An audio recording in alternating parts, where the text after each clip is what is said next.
नमस्कार साथियों, प्रताप क्लासेस के यूट्यूब प्लेटफॉर्म पर आपका फिर से स्वागत है। आज एक पशु परिचय परीक्षा के लिए फिर हम एक नई वीडियो लेकर आए हैं। वो है सीईटी एग्जाम में पूछे गए करंट अफेयर्स के प्रश्न।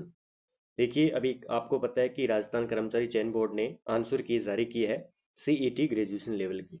तो उसमें जो भी करंट के लगभग 40 से 45 क्वेश्चन पूछे गए थे, उनकी हम चर्चा करेंगे। 40 प्रश्नों की हम चर्चा करेंगे, जिसमें आपको भारत व राजस्थान करंट अफेयर्स 2024 के प्रश्न पूछे गए हैं। तो पशु परिचय परीक्षा के लिए आपके लिए पॉइंट हो सकता है कि इन 40 क्वेश्चनों में हो सकता है कि दोबारा क्वेश्चन रिपीट हो जाए। तो स्पेशल हम इसकी एक क्लास लेंगे अभी। और सभी साथी वीडियो को लाइक करें, शेयर करें। चैनल पर नए हैं तो चैनल को सब्सक्राइब करें। और इस प्रकार की वीडियो मैं पशु परिचय एग्जाम के लिए स्पेशल देते आ रहा हूँ। आप वीडियो जो भी मैंने अपलोड किए हैं उनको एक बार जरूर देखें, और इस वीडियो को आप जरूर देख लें। देखिए, 40 मिनट 40% है, ज़्यादा टाइम नहीं लगेगा। 10-15 मिनट की क्लास हम करेंगे और उत्तर देखेंगे और क्वेश्चन देखेंगे, ताकि आप इन जो भी कुछ दिन बचे हैं इनमें आप करंट के क्वेश्चन पढ़ पाएं और देख पाएं कि राजस्थान कर्मचारी चयन बोर्ड जो है किस प्रकार के प्रश्न पूछती है। तो देखिए, सबसे पहले हम बात करते हैं आज के प्रश्नों की। तो आज का हमारा पहला प्रश्न है, किस खिलाड़ी को टेबल टेनिस हेतु मेजर ध्यानचंद खेल पुरस्कार रत्नकार 2022 दिया गया था? यानी मेजर ध्यानचंद खेल रत्न पुरस्कार 2022 किसे प्रदान किया गया? तो 2022 का शरत कमल अचता को दिया गया था। वही हम बात करें 2023 की, मेजर ध्यानचंद खेल पुरस्कार 2023 की हम बात करें तो किनको मिला था? तो हम बात करें, एक तो मिला था सात्विक, याद कर लेना, ये पशु परिचय के अंदर पूछा जा सकता है। सात्विक साईराज, सात्विक साईराज रंकी रेड्डी को दिया गया 2023 का। और 2 नंबर पर हम बात करें चिराग शेट्टी को, इन दोनों को दिया गया मेजर ध्यानचंद खेल रत्न पुरस्कार 2023 का। इनकी बात करें सेठी का, ये है भाई बैडमिंटन जोड़ी। कौन है? बैडमिंटन जोड़ी चिराग सेठी। तो दोनों याद रखना है, सात्विक साईराज रंकी रेड्डी और चिराग सेठी। इनको मिला है मेजर ध्यानचंद खेल रत्न पुरस्कार 2023, और 2022 का मिला था शरद कमल अचता को। ये थोड़ी सी डिटेल। अब मैं थोड़ा सा एक और बताता हूँ। द्रोणाचार्य पुरस्कार किसे मिला? द्रोणाचार्य पुरस्कार 2023 की मैं बात करूं तो वो किसे दिया गया? एक थे गणेश प्रभाकर, गणेश प्रभाकर प्रभाकरन को। दूसरा महावीर सैनी को, ठीक है, महावीर सैनी को दिया गया। और ललित कुमार को दिया गया, ठीक है, आरबी रमेश को दिया गया। ये द्रोणाचार्य पुरस्कार। एक थे शिवेंद्र, खेल के क्षेत्र से ना, तो जो गणेश प्रभाकर है ये मलखंब से है। महावीर सैनी का संबंध है पैरा एथलेटिक्स से। और हम बात करें ललित कुमार, ये कुश्ती से है। फिर हम बात करें आरबी, जो आरबी रमेश है शतरंज से। और शिवेंद्र सिंह है हॉकी से। तो इन पांचों को क्या मिला? द्रोणाचार्य पुरस्कार 2023 मिला, और एग्जाम में पूछा जा सकता है। फिर आप कहें कि मनिका बत्रा का संबंध किस खेल से है? टेबल टेनिस से, ये भी याद रखना। फिर मैं आपको बता देता हूँ, एक एक दिया जाता है Dhyanchand lifetime, Dhyanchand lifetime award भी दिया जाता है। लाइफ टाइम जो अवार्ड दिया जाता है, 2023 की ही बात कर रहा हूं मैं, ठीक है। तो 2023 में दिया गया था। एक तो है कविता है, वो कहाँ किस खेल से है? कबड्डी से भी, कबड्डी से कविता है। और मंजूषा कंवर, मंजूषा कंवर को दिया गया, वो है अभी बैडमिंटन से। और तीसरा है विनीत शर्मा। कौन है? विनीत शर्मा, उन्हें क्या दिया गया? हॉकी से। ये 2023 की अभी, ठीक है। एक मैं बताता हूँ अब अर्जुन पुरस्कार, जो इम्पोर्टेंट है। अर्जुन पुरस्कार की बात करूं 2023 की, तो आप एक तो एक खिलाड़ी है, भारतीय खिलाड़ी है, मोहम्मद शमी को दिया गया। इमोटेड कर लेना, मोहम्मद शमी को 2023 का क्रिकेट के लिए अर्जुन पुरस्कार दिया गया। अजय रेड्डी है, ये कुछ है ज़्यादा। एक जो हम बात करें ज़्यादातर, दिव्य कीर्ति व्यास राजस्थान से संबंधित है। दिव्य कीर्ति व्यास, दिव्य कीर्ति सिंह, कौन सी है? दिव्य कीर्ति सिंह, दिव्य कीर्ति सिंह व अनुष अग्रवाल को घुड़सवारी में अर्जुन पुरस्कार मिला था। ये भी आपको याद रखना है। एक एग्जाम में पूछा जाता है, ऐश्वर्य प्रताप तोमर, ऐश्वर्य प्रताप तोमर को भी क्या मिला?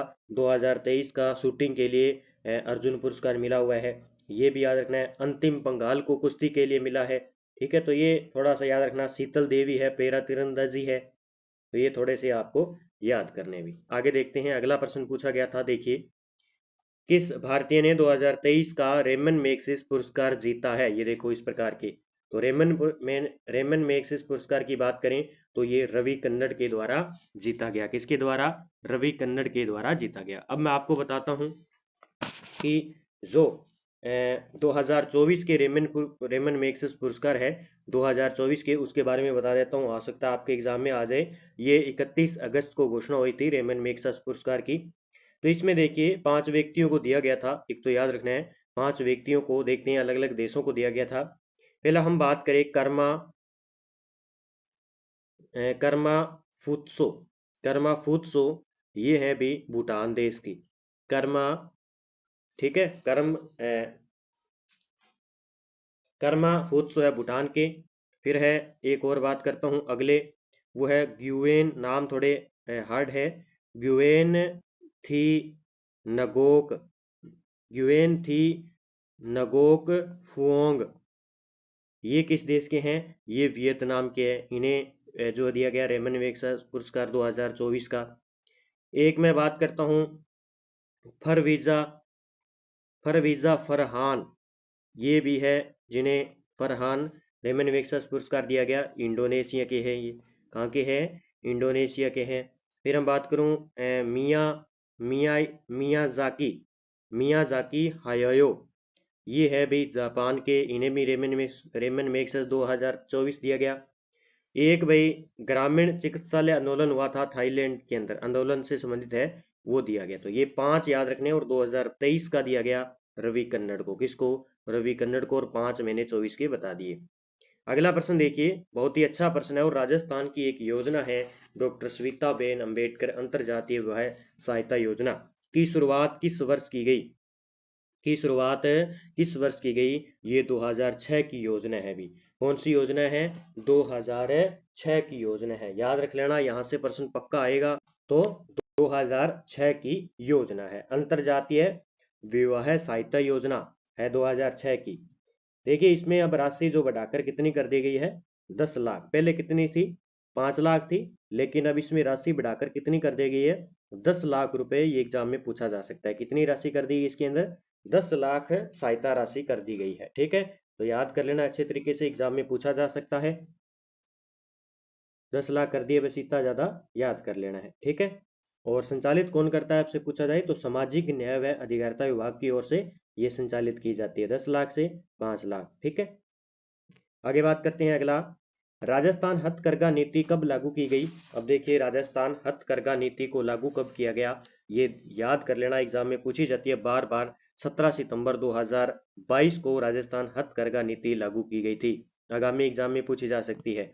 निम्नलिखित में से कौन सी सुविधा राजस्थान संपर्क पोर्टल द्वारा प्रदान नहीं की जाती है? शिकायतों का निपटारण किया जाता है, GIS एकीकरण व आंकलन किया जाता है, ऑटोमेटिक स्पीच रिकॉग्निशन किया जाता है, तो वीडियो कॉन्फ्रेंसिंग इसके अंदर नहीं किया जाता है। ये आंसर RBSE ने दिया है, राजस्थान कर्मचारी चयन बोर्ड ने दिया है। अगला प्रश्न है कि प्रथम भारतीय अंतरिक्ष यान जो 3 सदस्यों को ले जाएगा और वह अंतरिक्ष में 3 दिनों के लिए रहेगा, तो कौन सा? NISAR, ठीक है। तो याद कर लेना, पहला भारतीय अंतरिक्ष यान है जो 3 सदस्यों को ले जाएगा और अंतरिक्ष से। अब जो ओल्ड क्वेश्चन है करंट के पढ़ने का ये फायदा है कि आप इनसे संबंधित जो भी अंतरिक्ष से संबंधित है वो प्रश्न पढ़ो, चंद्रयान से संबंधित जो भी प्रश्न है वो पढ़ो, अंतरिक्ष से संबंधित, ठीक है। आगे देखिए, अगला प्रश्न की बात करता हूं, राजस्थान राज्य में खादी कामगार आर्थिक प्रोत्साहन योजना कब से क्रियान्वित की गई? खादी कामगार आर्थिक योजना की बात करेंगे, ये 13 जुलाई 2022 को, ठीक है। आप राजस्थान की आर्थिक समीक्षा की बुक देखेंगे तो वहां पे आपको स्पेशल योजना से संबंधित दिए हुए हैं, बजट आर्थिक समीक्षा के, तो वहां से प्रश्न बहुत ज्यादा आए हैं, ठीक है। वो बुक लेना, अच्छे तरीके से पढ़ लेना। अब देखिए अगला प्रश्न 130 नंबर, सूची फर्स्ट और सूची, देखिए शुद्ध के लिए युद्ध निरोगी राजस्थान अभियान कब चलाया गया? इंदिरा रसोई योजना, इंदिरा गांधी शहरी क्रेडिट कार्ड योजना, डेट दी हुई है और हमें क्या करना है, इसका मिलान करना है। देखिए हम बात करें शुद्ध के लिए युद्ध अभियान की, हम बात करेंगे तो 26 अक्टूबर 2020 को। फिर हम बात करें निरोगी राजस्थान की बात करेंगे तो ये 18 दिसंबर 2019 को। इंदिरा रसोई योजना की शुरुआत हुई थी 20 अगस्त 2020 को, और इंदिरा गांधी शहरी क्रेडिट योजना की स्थापना हुई थी 24 फरवरी 2021 को। इसका 1 नंबर आंसर सही हो जाएगा, ठीक है। आगे देखिए, अगले प्रश्न की बात करते हैं। क्रिटिकल मिनरल्स सम्मेलन समिट 2024 किस शहर या केंद्र शासित प्रदेश में आयोजित किया गया? ये भाई किया गया था नई दिल्ली के अंदर। प्रताप क्लासेस पर आपको डेली क्लास मिलती है इंडिया वर्ल्ड की, वो अच्छी तरीके से वहां से देखें और क्वेश्चन आ जाएंगे। जो साथी फर्स्ट ग्रेड की तैयारी करें तो उनके लिए महत्वपूर्ण है, डेली क्लास लगाएं। वित्तीय वर्ष 2022-23 के दौरान संपूर्ण राजस्थान राज्य में राष्ट्रीय ग्रामीण आजीविका मिशन NRLM का क्रियान्वयन की गरीबी उन्मूलन के लिए किया गया है। इसके लिए किया गया है, ये भी किया गया है अपने ग्रामीण निर्धनों के लिए। ठीक है, अगले प्रश्न की बात करते हैं। 80 नंबर देखिए, राजस्थान के निम्न में से कौन सा जिला वर्ष 2022-23 में राज्य गेहूं के सर्वाधिक उत्पादन के लिए प्रसिद्ध है? सर्वाधिक उत्पादन के लिए प्रसिद्ध है, बहुत ही अच्छा प्रश्न है। देखो एग्जाम में वापिस पूछा जा सकता है, तो गेहूं के लिए हो जाएगा श्री गंगानगर जिला। ठीक है, अगला प्रश्न देखिए, बजट 2024-25 की घोषणा के अनुसार राजकोषीय घाटा वर्ष 2024-25 में सकल घरेलू उत्पाद का रहने का अनुमान क्या है? देखो मैंने कहा था नाना क्लासेस की आर्थिक समीक्षा की पुस्तक ले आना, वहां से प्रत्येक पेपर में जो कॉलेज लेक्चर का पेपर हुआ था वहां पे तो जो 10 प्रश्न आए थे 10 के 10 उस पुस्तक में से आ गए थे। तो अच्छी तरीके से वो बुक मंगवाए और पढ़े। इसका आंसर हो जाएगा 5.1%। कितना? 5.1%। अगला देखिए, किस देश के सशस्त्र बलों को दिसंबर 2023 में उनके उत्कृष्ट प्रदर्शन हेतु उन्हें गोल्डन आउल सम्मान से सूचित किया गया? इनमें से उपयुक्त चुने। तो देखिए 2023 में उत्कृष्ट प्रदर्शन के लिए किसके लिए? सशस्त्र बलों के लिए। तो इसका आंसर क्या हो जाएगा? प्रश्न नंबर है हमारा 89। 89 का आंसर हो जाएगा भारत। कौन सा हो जाएगा अभी? हमारा देश भारत। अगला भाई, उत्तराखंड उच्च न्यायालय की पहली महिला मुख्य न्यायाधीश किसे नियुक्त किया गया? उत्तराखंड उच्च न्यायालय की पहली महिला मुख्य न्यायाधीश, तो ये नियुक्त की गई थी रितु बिहारी को। ये प्रताप क्लासेस पर आपको बार बार कहा जा रहा था कि प्रश्न पढ़ लो, आया था एग्जाम में। निम्नलिखित में से कौन सी राजस्थान सरकार द्वारा शुरू की गई आर्टिफिशियल इंटेलिजेंस AI से संबंधित परियोजना नहीं है? तो इसमें कौन सी नहीं हो जाएगी? प्रश्न नंबर हम बात करेंगे 93 का उत्तर क्या हो जाएगा? सी। राजबोट है, राजस्व खुफिया विश्लेषण है, ऑडियो एनालिटिक्स है, तो UID ये भाई जो है AI के संबंधित योजना नहीं आती है। अगला देखिए, ओलंपिक 2024 में भारत के पदक तालिका में स्थान कौन सा रहा? ओलंपिक 2024 के अंदर 71वां स्थान था। अब मैं बता देता हूँ आपको ओलंपिक से संबंधित। तो इसमें देखिए हम पढ़ते हैं ओलंपिक को। ओलंपिक की बात करूं 2024, ओलंपिक 2024 की मैं बात करूं तो हुआ कहाँ पे था? पेरिस के अंदर। कहाँ पे? पेरिस के अंदर हुआ था। ये आपको याद रखना है, ओलंपिक 2024 पेरिस के अंदर हुआ था। संस्करण था इसका 33वां संस्करण। कौन सा? 33वां संस्करण था, यानी 26 जुलाई से 12 अगस्त 2024 को ये चला। ये आपको याद रखना है। ठीक है, कौन से स्टेडियम में? सीन नदी पर आयोजित है स्टेडियम इसका। अब भारतीय दल के ध्वजवाहक कौन से रहे इसमें? सबसे पहले हम बात करें भारतीय दल के ध्वजवाहक कौन है? ध्वजवाहक रहे, बात करें PV संधू। कौन है? PV संधू प्लस में जो शरत कमल अचता है। मैंने पहले प्रश्न बताया ना, पहला प्रश्न आया 2022 का, इन्हें मिला था। तो इन दोनों ने भारतीय दल जो है ध्वजवाहक के रूप में काम किया वहां पे। ठीक है, भाग लिया। दूसरा हम बात करेंगे इस ओलंपिक का शुभंकर की बात करूं तो शुभंकर था ये PHRGE।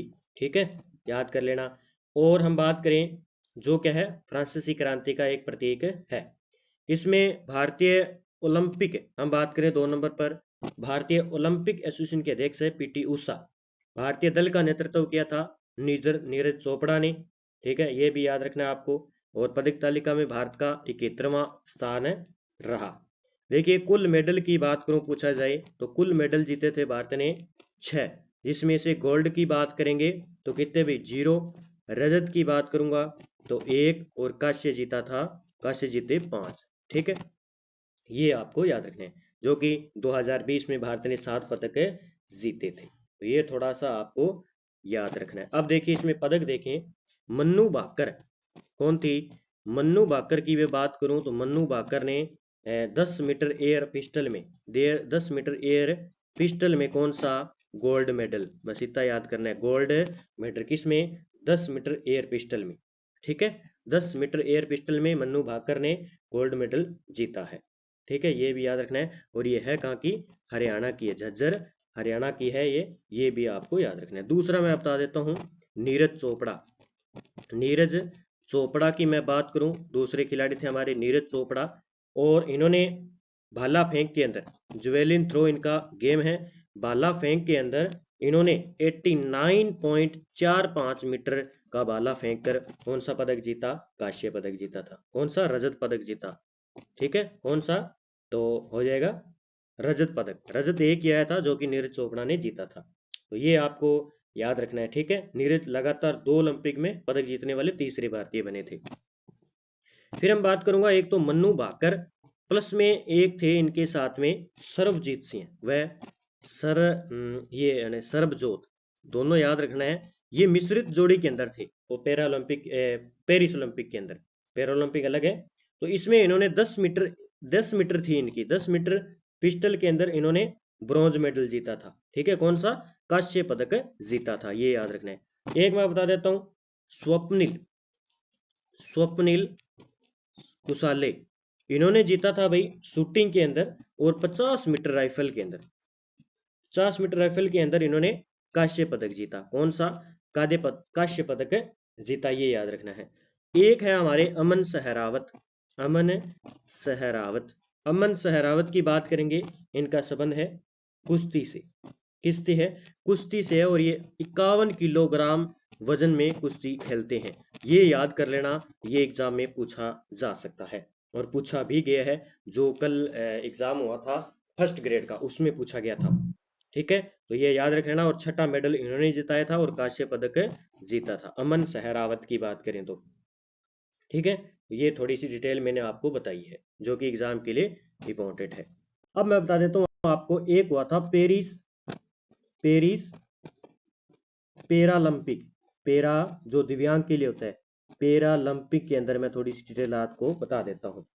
इसमें हम बात करें, ये 17वां संस्करण था और पेरिस में आयोजित हुआ था। ठीक है, इसमें हम बात करें तो भारत के भाला फेंक, ज्वेलिन थ्रो, पैरा एथलेटिक, जिन्हें टोक्यो पैरालंपिक में सुमित अतिल थे, स्वर्ण पदक जीता था।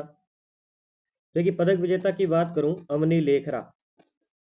अवनी लेखरा की बात करूं, 10 मीटर के अंदर, और कैटेगरी एस एच 1 कैटेगरी, और इनका स्कोर था वो याद रख लेना 249.7, ये स्कोर था। और गोल्ड मेडल, कौन सा? गोल्ड जीता अवनी लेखरा। ये पॉइंट याद कर लेना, मुझे लगता है आगामी पशु परिचय में पूछा जाएगा।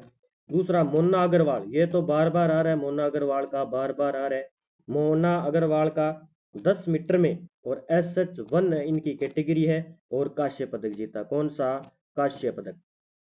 तीसरा मनीष मनीष नरवाल, मनीष नरवाल हरियाणा के, 100 मीटर में SH1 कैटेगरी और 234.9 स्कोर, ये एग्जाम में पूछे जा सकते हैं। 234.9 स्कोर है, मेन याद रखना। अवनी लेखरा का 10 मीटर SH1 में 249.7 अंकों के साथ गोल्ड मेडल जीता था, जो एग्जाम में पूछा जा सकता है। बस इतना याद रखना है। आगे प्रश्न की हम बात करते हैं। अगला प्रश्न, किस राज्य ने outlook planet sustainability summit and award 2024 की मेजबानी की है? तो किसने की है? अभी ये की है गोवा ने। किसने? भी गोवा ने। अगला प्रश्न देखिए, हाल ही में निम्न में से किस भारतीय का चयन स्वर्णिम पर्यावरण पुरस्कार 2024 हेतु हुआ है? बहुत ही अच्छा प्रश्न है। 117 नंबर की बात करूं तो इसका आंसर हो जाएगा, तो स्वर्णिम पर्यावरण पुरस्कार 2024 के लिए, तो इसका आंसर हो जाएगा आलोक शुक्ला। याद रखना भी, ये वापिस आ सकता है क्वेश्चन। अगला, किस मंत्रालय ने स्वच्छ सर्वेक्षण 2023 मेरा शहर मेरी पहचान का सर्वेक्षण प्रारंभ किया? तो किसके द्वारा किया गया? अभी ये किया गया, प्रश्न नंबर की हम बात करेंगे 119 का आंसर होगा आवासन व शहरी कार्य क्षेत्र मंत्रालय द्वारा। अगला प्रश्न देखिए, वर्ष 2023 में राजस्थान के राज्य चुनाव आयुक्त कौन थे? तो कौन थे भी? मधुकर गुप्ता। आगे देखिए, राजस्थान राज्य भारत में कुल ऊन उत्पादन लगभग कितने प्रतिशत है? तो ये भी एग्जाम में पूछा जा सकता है। तो कितने प्रतिशत है भी? 30% है। प्रश्न नंबर हम बात करेंगे 15 का, डी हो जाएगा 30%। अगला देखिए, निम्नलिखित में से किसानों के लिए राजस्थान सरकार द्वारा प्रारंभ किए गए मोबाइल एप्लीकेशन का नाम क्या है? बहुत ही अच्छा प्रश्न है, ये पूछा गया था। तो इसका नाम है भाई राज किसान जैविक ऐप, राज किसान जैविक ऐप। अगला देखिए, राजस्थान में कब प्रथम कृषि बजट अलग से पेश किया गया भाई? तो ये किया गया था 2022-23 के अंदर। मोस्ट कर लेना, ये दोबारा आ सकता है भाई। अगला देखिए, निम्नलिखित में से जल शक्ति अभियान कैच द रेन 2023 की विषय वस्तु कौन सी है? तो हो जाएगा पेयजल के लिए स्रोत की निरंतरता। ठीक है। अगला प्रश्न देखिए, फरवरी 2024 में किसे राजस्थान के महाधिवक्ता के रूप में नियुक्त किया गया? महाधिवक्ता के रूप में नियुक्त किया गया तो वो राजेंद्र प्रसाद गुप्ता। कौन हो जाएंगे? राजेंद्र प्रसाद गुप्ता। अगला प्रश्न देखिए, निम्नलिखित में से किस मंत्रालय द्वारा चलचित्र प्रक्षेपी यानी प्रमाणीकरण नियम 2024 लागू किए गए हैं? तो ये हो जाएगा सूचना व प्रसारण मंत्रालय के द्वारा। अगला देखिए, अप्रैल 2024 में निम्नलिखित में से किसके कारण सियरा लियोन में राष्ट्रीय आपातकाल की घोषणा की गई थी?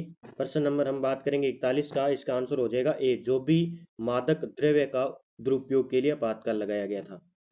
अगला प्रश्न देखिए, वायु गुणवत्ता सूचकांक के अनुसार विश्व में 2023 में सर्वाधिक प्रदूषित शहर का दर्जा किस शहर को दिया गया है? ये है बेगूसराय, भारत को।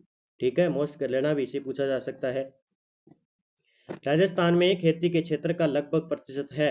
राजस्थान में खेती का क्षेत्रफल है लगभग 55%। ये राजस्थान में भी पूछे गए थे अब की बार। भारत सरकार के सांख्यिकी योजना कार्यक्रम क्रियान्वयन मंत्रालय के अधीन निम्नलिखित में से कौन सा संगठन रोजगार और गैर रोजगार पंचवर्षीय सर्वेक्षण करता है? इसका आंसर हो जाएगा बी। कौन भाई? NSSO। कौन है? NSSO। एक जन आधारित संगठन यानी MKSS की पहल पर अकाल राहत कार्य और मजदूरों के खातों की मांग का मुद्दा सर्वप्रथम किस राज्य के उठाया गया था? तो ये उठाया गया था भाई अपने राजस्थान के द्वारा। किसके द्वारा? राजस्थान के द्वारा। ठीक है। अगला प्रश्न देखिए भी, अगले प्रश्न की बात करते हैं। ब्रिटेन द्वारा भारत में किस प्रथम महिला को उच्चायुक्त नियुक्त किया गया है? वो हो जाएगा भी डी नंबर, लिंडी कैमरून। ठीक है। अगला देखिए, महिंद्रा वर्ल्ड सिटी राजस्थान के निम्न से किस शहर में स्थित है? महिंद्रा वर्ल्ड सिटी है जयपुर के अंदर। कहाँ पे? जयपुर के अंदर। अगला प्रश्न देखिए, 41वें लोकमान्य तिलक पुरस्कार किसे चुना गया है? 41वें लोकमान्य तिलक पुरस्कार से किसे चुना गया है? वो है नरेंद्र मोदी जी को। किनको? नरेंद्र मोदी जी को। अगला देखिए, निम्नलिखित में से किस स्थान पर क्रिटिकल मिनरल समिट 2024 आयोजित किया गया? तो ये किया गया था नई दिल्ली के अंदर। ये देखो प्रश्न बार बार पूछे जा रहे हैं। फिर देखिए, निम्नलिखित में से किस व्यापार नीति ने MEIS भारत से वस्तु निर्यात योजना शुरू की है? किसने की है भी? 24 नंबर का आंसर हो जाएगा विदेश व्यापार नीति 2015 से 2020। अगला प्रश्न देखिए, 2022-23 के दौरान किस भारतीय राज्य में उच्चतम पवन क्षमता यानी विंड कैपेसिटी दर्ज की गई है? प्रश्न नंबर 73 की बात करें, उच्चतम पवन क्षमता विंड कैपेसिटी दर्ज की है किस भारतीय राज्य में? तो की गई है भी राजस्थान के अंदर। कहाँ पे? राजस्थान में। गर्भपात को एक संवैधानिक अधिकार बनाने वाला विश्व का कौन सा प्रथम देश बना है? तो ये बना है भी अपने फ्रांस। कौन सा देश भी? फ्रांस। अगला देखिए, वर्तमान में राजस्थान मानवाधिकार आयोग के अध्यक्ष कौन है? तो ये हो जाएंगे न्यायमूर्ति गंगाराम मूलचंदानी। अगला देखिए, निम्न में से किस राज्य में सौर ऊर्जा उत्पादन क्षमता सबसे अधिक है? तो पता ही है आपको, कौन हो जाएगा? राजस्थान हो जाएगा। अगला देखिए, विश्व स्वास्थ्य संगठन द्वारा पारंपरिक चिकित्सा पहला वैश्विक शिखर सम्मेलन भारत के किस राज्य में आयोजित किया गया? ये गुजरात के अंदर आयोजित किया गया। अगला देखिए, प्रश्न लास्ट हमारा, भारत के किस नगर ने 141वां अंतर्राष्ट्रीय ओलंपिक समिति सत्र का आतिथ्य किया था? वो किया था भाई मुंबई ने। तो ये प्रश्न जो पूछे गए थे वो CET एग्जाम के अंदर पूछे गए थे, ग्रेजुएशन लेवल एग्जाम के अंदर। जैसे ही सीनियर सेकेंडरी लेवल एग्जाम की आंसर की आएगी मैं आपको करंट के क्वेश्चन करवा दूंगा। कि किस प्रकार के क्वेश्चन पूछे गए थे। तो पशु परिचर एग्जाम के लिए आपके लिए महत्वपूर्ण है। बाकी आप प्रताप क्लासेस पर मैं बात करूं तो प्रताप क्लासेस पर आप टेस्ट सीरीज भी ज्वाइन कर सकते हो, भारत व विश्व की। वहां पे आपको इसी प्रकार के प्रश्न बना बना के टेस्ट सीरीज में डाले जाते हैं, जिसमें आपको डेली की और वीकली की और मंथली तीनों टेस्ट मिलती है, और इसकी पीडीएफ मिलती है। ठीक है, मंथली पीडीएफ मिलेगी, डेली वाली पीडीएफ मिलेगी, सारा डाटा मिलेगा। यानी आप जीरो लेवल से अच्छे तरीके से तैयारी कर सकते हो। ठीक है, तो अच्छे तरीके से प्रताप क्लासेस ऐप डाउनलोड करो, और वहां से लिखा होगा वार्षिक अंक करंट अफेयर्स जनवरी से दिसंबर 2024, उसको ले लो और उसका रेपिटेशन कर दो। मैं कहता हूँ प्रश्न एक भी बाहर नहीं जाएगा, चाहे आप फर्स्ट ग्रेड सेकंड ग्रेड कोई भी एग्जाम की तैयारी कर रहे हो। तो ये पेपर भी अच्छे तरीके से पढ़ लेना। हो सकता है कि यहाँ से आपको 2 से 4% करने के लिए हिंट मिल जाए, जो मैंने तथ्य बताए वहां से प्रश्न आ जाए। और जो भी इनसे संबंधित पास में 2024 के हैं या 23 का डाटा है वो पढ़ना चाहते हैं तो पढ़ सकते हैं, किस प्रकार के प्रश्न पूछे गए थे। तो जय हिंद जय भारत दोस्तों, मिलते हैं अगले वीडियो के साथ में, तब तक के लिए आप अच्छे तरीके से इनको देखिए। जय हिंद जय भारत दोस्तों। और बताइए कि आपके जो सीईटी एग्जाम के अंदर जो आंसर की आई है उसमें कितने कितने नंबर बन रहे हैं, आप कमेंट बॉक्स में जरूर बताएं। ठीक है।